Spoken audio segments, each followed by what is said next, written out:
On the date, you need to go in and you need to make it as bad as humanly possible. I want to appear as the pretentious prick. She will say like, oh my gosh, this is the worst date I've ever been on. I will literally say, don't give me all that BS. Please do not use this for evil, because this is some high level verbal play and psychological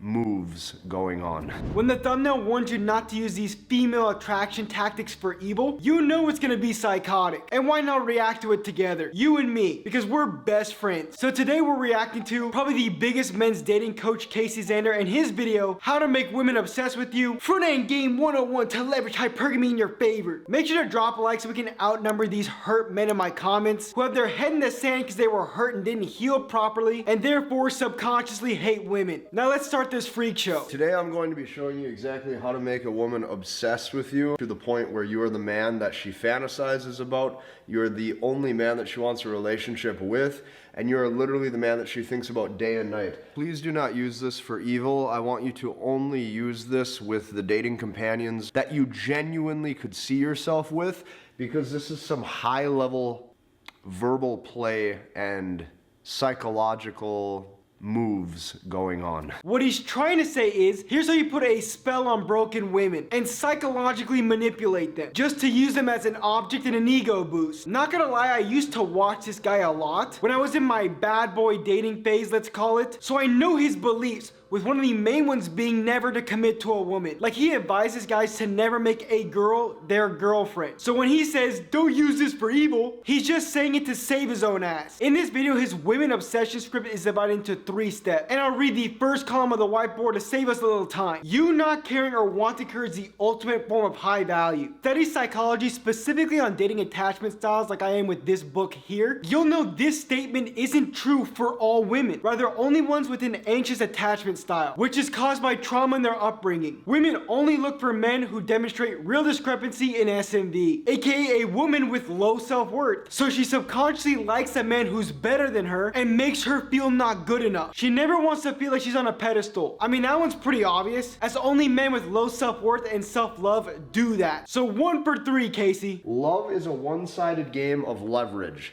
The person who holds the leverage is typically the person in the psychological power position.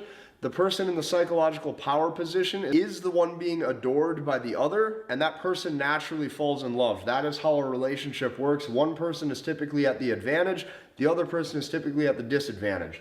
This is why if you see married couples, they typically don't really like each other that much, or it's typically the man who loves the wife way more than the wife actually loves the husband, and there's typically no connection, no relationship actually going on, and they just coexist mutually. Leverage, leverage, leverage. Love is a one-sided game of leverage. Stuff like this is why there's a loneliness epidemic for young men and middle-aged women. The #1 relationship and successful marriage textbook is the Holy Bible. And you know what the Bible says about marriage and dating? Nope, it's not telling you to gain psychological leverage or get the other person to like you more. Rather, it teaches both men and women to serve the other. It's always heartbroken men like Hamza and Casey who talk bad about marriage, and they generalize it as a bond between two people where they low-key hate each other but just deal with each other because they're committed. The fact is, this is just a projection from these people of their past hurt, which they haven't addressed and healed from properly. Deep down, actually it's probably not even that deep, it's probably pretty shallow, these guys want nothing more than to be married with a woman who just loves them for being them and shows them a fact about love most men don't realize, and I didn't realize for a very long time. Love isn't meant to be earned, and if you feel like it is, there are some inner child wounds and trauma you must address. Trust me, I'll be making future videos on this subject. And what I say is facts. I've already dissected Hamza's video on his heartbreak story that made him a pretty trash influencer, let's be honest, and I found Casey's too, so maybe I react to that at a later date. The truth is, a heartbreak so bad causes men to date like this. It is a protection mechanism so they don't get hurt again. Now let's get into the main event, his first date script. This mutually.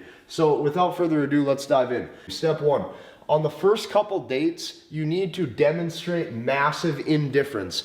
I do not give a single fuck what any of the other content creators telling you about having good chemistry and flirting and developing this great first date by showing your intent. Women only want what they can't have. On the date, you need to go in and you need to make it as bad as humanly possible. Because every single man has heard all of the same advice about making a good first date, making a good first impression, and leading. Women don't care, and women only want what they can't have. On that date, the first thing you do is you don't want to focus on her very much. What I like to do is I like to look around the room.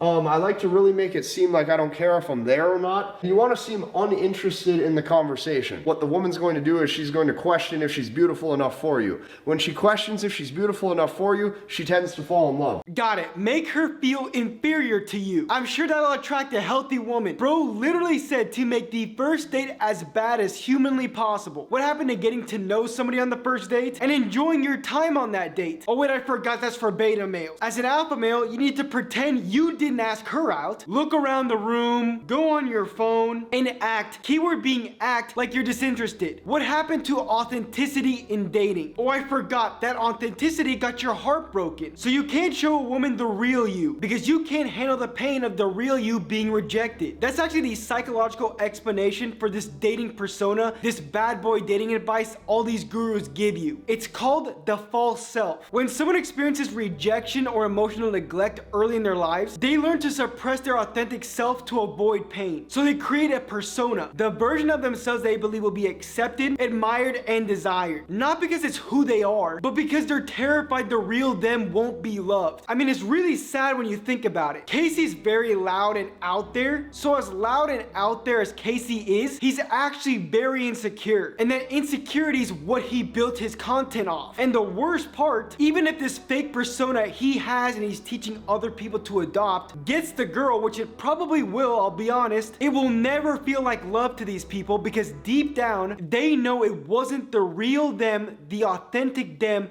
that the woman chose. Leave the first date super early. Get in and get out of there in 20 to 30 minutes max. You want it to feel like it's super short. You want her to feel like she hardly got any of your time. You want her to feel as if she doesn't know if she's ever going to get to see you ever again or not. So leave that date super early. Don't give a hug goodbye. You don't walk her back to her car and tell her that you had a great time. You literally just leave. I show as little intent as possible because I want to appear as the pretentious prick who's extremely hard to please. The last piece of step one is to basically make the date non-existent. Like it literally didn't happen. Mind you, he already told you to make the date bad, and then he told you to leave super early to accomplish the goal that Casey said of looking like a pretentious prick. Overall, the goal of step one, which could have been summarized in 2 seconds, Casey, is to make the girl feel worthless and not enough. And women with anxious attachment styles will dig this up, I promise you. As anxious attachment styles at their core feel like they're not enough. Anxious attachment styles feel they must earn love. So for women like this, they chase validation from men with no interest in them as a human. These are the types of women that stay in abusive relationships, by the way. So good job, Casey Zander. You're teaching men how to take advantage of broken women. Now, after that first date, she's probably going to call you or text you and tell you it was super crappy. That was the worst date I've ever been on. She's in a reactive state. That's a very good position, and I'm going to show you why in just a little bit. But to take this one step further, some of the women you're gonna date are going to be super regimented. They just will naturally default to their own strategy of not reaching out to you first. Here's what to do. Step 2, over the next couple weeks, you want to still reach out to her and you want to initiate some sort of contact from time to time, but this is the most important part. You do this while stirring drama. Women gravitate towards emotional tension and emotional chaos, so this makes her fall deeper into love. This is the most common misconception of red pill alpha male dating philosophy. They say that all women love drama and chaos in relationships. Without it, they get bored and they'll leave you. This is true for a lot of women, yes. But what these guys are too ignorant to understand is this is untrue for women you actually want to date. I've talked about this exact topic in numerous videos, so I'll make this brief. Broken women crave chaos because it feels like home. If a girl grew up in a house where love was inconsistent, where she had to earn affection, or even dated a boy as a teen and he neglected her, then her nervous system got wired to associate unpredictability with love. This is called an inner child wound, aka trauma. And this is the scary part about inner child wounds and trauma. It makes pain feel familiar. So when a bad boy comes along, hot one minute, cold the next, it activates that old wound. She doesn't feel safe, but she feels something. And for the wounded inner child, something is better than nothing. Picture this: a girl's dad barely giving her any attention growing up. Maybe he was emotionally distant, maybe he only showed her love when she got good grades or stayed quiet. So when a guy ignores her or pulls away, it feels like love to her, because that's how she first experienced it. She's not chasing the guy, she's actually chasing her dad's approval in a different body. And on the flip side, a stable, good guy feels boring to her. Not because he's actually boring, but because she doesn't know what real love is and doesn't know how to receive it. This is why healing matters for both men and women. Until she heals, she'll keep chasing chaos and call it connection. I'll be releasing tons of videos helping you heal because I went through my whole healing journey this year. So drop a like and subscribe. If you left the first date super early and you made it seem like you only had like a 3 or a 4 or a 5 out of 10 interest level, she probably will get mad. She maybe will even call you after the date saying how bad it was. You have to look at their actions, not their words. By her even replying to you in the first place, she's getting more invested. I don't give a crap what those text messages say. I am only looking at the paragraph length. The longer the paragraph, the more time she spent typing. The more time she spent typing, the more she cares. This is really good because now you have her in a state that is reactive and it's emotional. So typically women only sleep with men that they kind of hate in some way, shape, or form. Like they hate that guy, or they hate his behavior, or he's like the bad boy. So she wants to try to sleep with him to win him over, to hopefully change him. That tension is going to make her desire you more. Taking this a step further, okay? What I like to do when I'm texting the woman back and forth over the span of a couple weeks, I'm looking for opportunities to text these things, whatever.